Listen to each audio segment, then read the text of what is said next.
welcome to India Roundup. I am Chandni Krishnan here with the stories and top headlines of the week. Prime Minister Modi says that India's Northeast has the potential to become India's growth engine.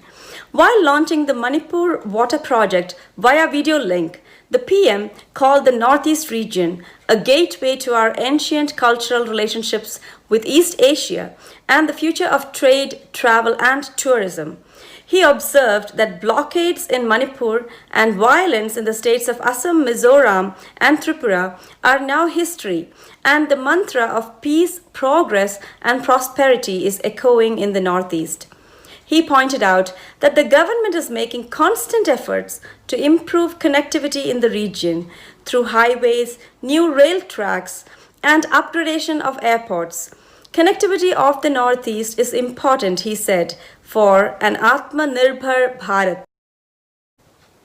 New National Education Policy unveiled. It is bold, aspirational, and forward-looking. Some of the key changes are: the years of schooling, that is pre-primary to grade 12, is to be divided into a 5+3+3+4 format. Co-curricular subjects like sports and arts will be treated at the same level as subjects like commerce or science. To track progress, all students will take school examinations in grades 3, 5, and 8. A system of semester or modular board exams are to be introduced to reduce pressure on students. The medium of instruction until at least class 5 is to be either the mother tongue or regional language.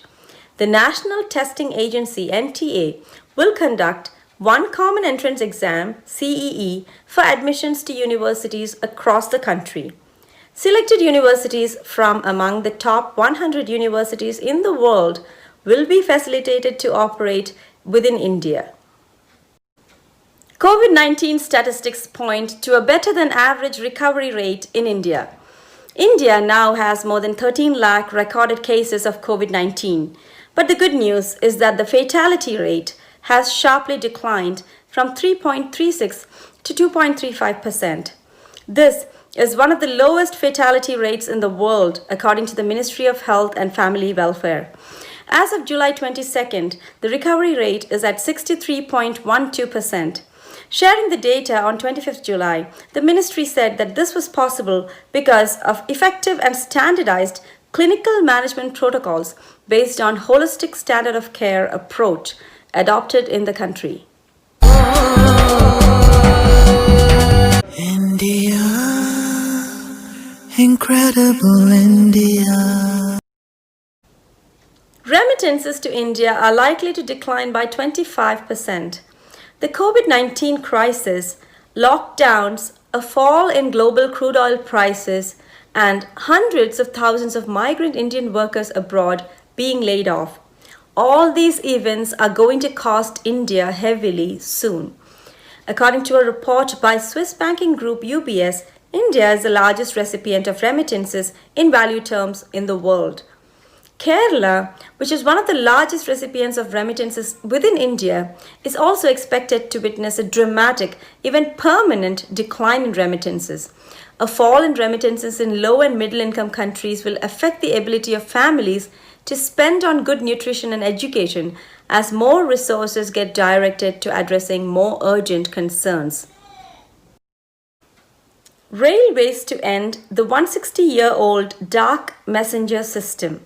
Dark messengers are as mysterious and intriguing as they sound. They are hand-picked peons who ferry secret and confidential messages up and down the country between hierarchies and departments in the railways. Reportedly, these trusted channels were a necessity during war-like situations in the past to communicate important movement of manpower, arms and ammunition. The nearly 10,000 personnel and dark messengers currently cost the railways around 10 crores just on allowances a year. As the world and the Indian Railways adopts video conferencing for quick and reliable communication, the colonial era practice of using messengers seems set to be a part of railway history. Investigations continue on Sushant Singh Rajput's alleged suicide. Sushant Singh Rajput bid adieu to life and the world of cinema on the 14th of June, leaving behind a million unanswered questions and a distraught family. The Mumbai police is probing the circumstances surrounding the actor's death and has issued summons to several actors in this connection, including Kangana Ranaut, filmmaker Mahesh Bhatt, and the manager of filmmaker Karan Johar. They have recorded statements from 40 people so far. In a recent development, Sushant's 70-year-old father has also filed a complaint against Riya Chakrabarti, who was allegedly Sushant's girlfriend. When business is on your mind, you are on our mind. Sarovar Hotels and Resorts. Vande Bharat Mission Phase 5 to begin. The mission, which began on May 7th, is in its fourth phase now. We will be soon announcing a host of additional flights under Vande Bharat Mission Phase 5, starting from 1st August 2020, the national carrier said. Flights for the USA, Canada, Qatar, Oman, UAE, Australia, Germany, Thailand, and many other countries have been planned. Over 7.88 lakh Indians stranded abroad have returned under the mission as of July 22nd, according to the Ministry of External Affairs.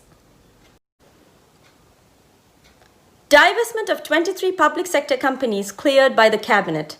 For the fiscal year 2020-21, the government has set a disinvestment target of Rs 2.10 lakh crore, of which 1.2 lakh crore will come from disinvestment of public sector undertakings and another 90,000 crores from stake sale in financial institutions. Finance Minister Nirmala Sitharaman said that the government wants to sell stake in public sector companies at a time when it fetches the right price. The government had also announced the opening of all sectors for private participation under the Atma Nirbhar Bharat package, though the list of strategic sectors is yet to be revealed. Former Samatha Party President Jaya Jetli convicted of corruption in 20-year-old graft case. Special Judge Virendra Bhatt of a Delhi court has held Jetli as well as former Samatha Party leader Gopal Pacharwal and Major General retired S.P. Murugai guilty of corruption and criminal conspiracy. The 2001 case was filed after a sting operation named Operation West End by Tehelka.com, which showed on air the accused purportedly accepting bribes for pushing the product of a fictitious company into the Indian Army. The court has observed that Jetli accepted illegal gratification of Rs 2 lakhs as a reward for agreeing to exert her personal influence upon the concerned ministers and officials for the purpose. China and India disagree on the level of disengagement achieved.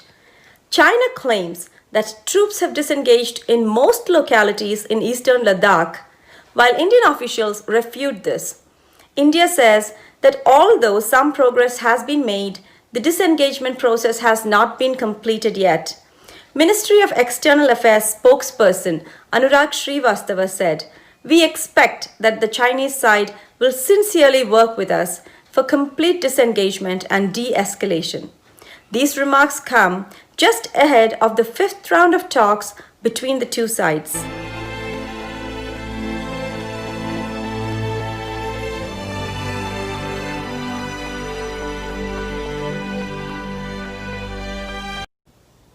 And now the tale of a khaki uniform that elicits not fear but the love of letters and learning. Vinod Dikshit, a station house officer from Indore, made the news when he started teaching a local kid English and maths after his duty hours. His student Raj cannot afford the cost of tuition but is eager to study and fulfill his dream of one day joining the police force. There are no classrooms, tables or chairs, but that does not deter the unlikely pair as they stop anywhere where there is good light and start their class. And that is all from me for today. Thank you so much for joining us. Stay safe and well, and we'll see you in our next episode.